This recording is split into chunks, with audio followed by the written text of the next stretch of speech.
the whole brain, to a certain extent, can't tell what the difference between real and imagined.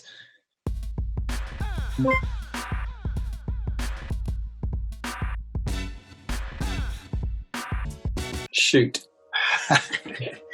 10 seconds or less. Tell us who you are and what you do. My name is Rich Bowdler, and I help early stage companies grow. Tell us one amazing fact from your world that will blow our minds. So not many people know this, but there are cells in the human brain, in the hippocampus, called place cells. And they act like mini compasses that help us navigate where we are, and they fire when you're in a specific location. So there, fact. The matrix is everywhere. They're also incredibly prevalent in migratory birds. This is the neurophysiology that underpins memory palaces. What it is. A mnemonic device for helping you retain vast swathes of information. I use memory palaces to store interesting things that I've read, but also in particular I use them for storing mental models to improve decision making. Typically when people give examples of memory palaces, they are like, here's a shopping list with 10 items on it.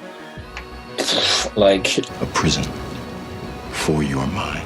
There's a textbook written by a guy called Steve Blank, who he godfathered the lean startup movement. He tutored Eric Ries.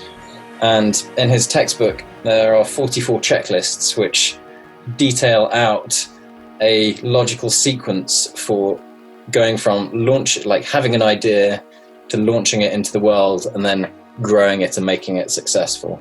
I actually like having those checklists in my head so that I can think through where a company is at. At a high level, you can sit in a meeting, and when someone's saying, hey, we've developed the product to this point, I think we should really start on our PR initiative. You're not at Passgo, do PR initiatives, say, well, hang on, that's not the logical order of doing things. We should be focusing on, like, have we developed any marketing collateral? Have we actually validated the need in the market? It's a badass superpower, and it's really straightforward to learn. You want another interesting one? Go on then. Squeeze one in. I mean, your brain cells fire when you're in a certain location, but because, like, the subconscious, really, the whole brain, to a certain extent, can't tell what the difference between real and imagined.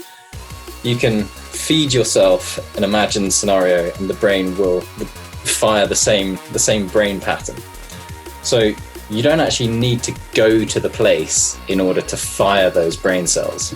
You can just think of being in that place, and those brain cells fire. You with me? We're in the goddamn matrix. Quick fire round. Does a memory palace have to be a genuine, real place? No way, Neo. No way.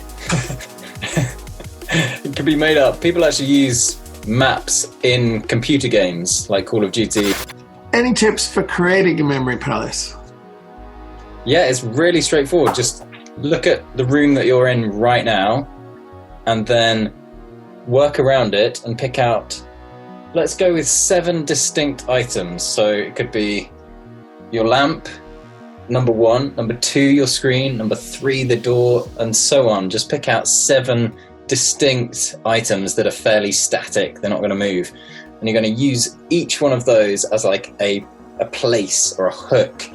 And on each of those places, you can store something as boring as an item from a shopping list, or you could store something more interesting, such as a cognitive bias or a decision-making concept.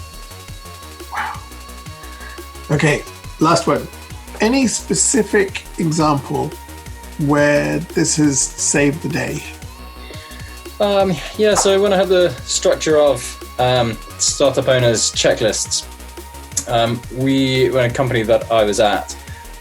We were selling to big insurance carriers, and it was a management meeting, and we were looking at, well, it came up in conversation, should we branch out into this new segment and go down the route of selling to investment banks? And it was really clear for me that that was total nonsense at that point in time, because we hadn't worked through and proven our business model with the one segment and proven and validated that model. So that saved us wasting countless hours, millions of dollars, and following a path that may have proven borne fruit, but was definitely not the right time to do it. Awesome. So, yes. Rock and roll, man. Ah.